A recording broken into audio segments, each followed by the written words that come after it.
We are back. I want to apologize for some of the audio problems we were having during that segment. It is well, people go through this every day now in their daily lives. A lot of people do anyways, in terms of like school meetings or work meetings with Zoom and whatnot. We've democratized the audio issue process. That is right. That is right. All right, let's play this one clip. I mean, there is a lot of people who are feeling some regret, some of which is crocodile tears. And this is the important thing. I mean, let me just reiterate a couple of things that we heard with Adam Jentleson before we play this clip of Ken Langone. Mitch McConnell is sending up a trial balloon. One way or another, he's going to work in the best interest of the Republicans. That does not necessarily mean that just because he does A, that Democrats should do B. But just be aware that dynamic is going on. Also, be aware that Joe Biden has a choice. He has a choice. He can try getting what he needs to get and have it a bipartisan bill. But if that doesn't work, he has a choice. Does he water it down or does he push for filibuster reform? You just heard a guy whose job it was to whip senators, literally whip, but get them to vote in a certain way. And he perceives this as not an insurmountable hill by any stretch of the imagination. He perceives Joe Biden uniquely well positioned to convince a Joe Manchin that we need filibuster reform. So understand, our politicians are making choices. How you respond to these things.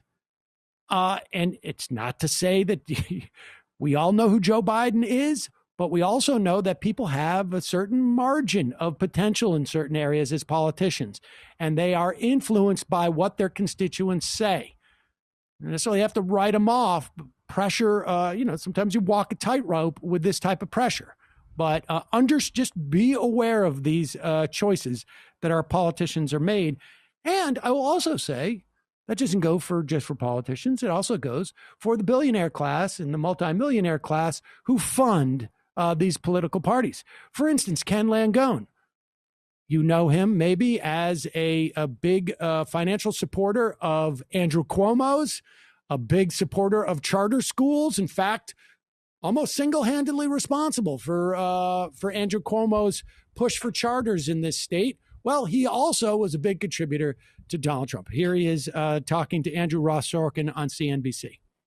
My question to you is, what is your feeling about this today? And as I've asked others, including Mick Mulvaney, as somebody who supported this, do you feel like you enabled it to some degree? I feel betrayed, okay? Going through the court system to try and get some results, he exhausted everything. It was over. Biden's the president. Biden should be in the White House. And I'll give you a very simple thing, Andrew. I think the biggest mistake anybody can make is to offer mitigating reasons why what happened last Wednesday was a disgrace and should never have happened in this country.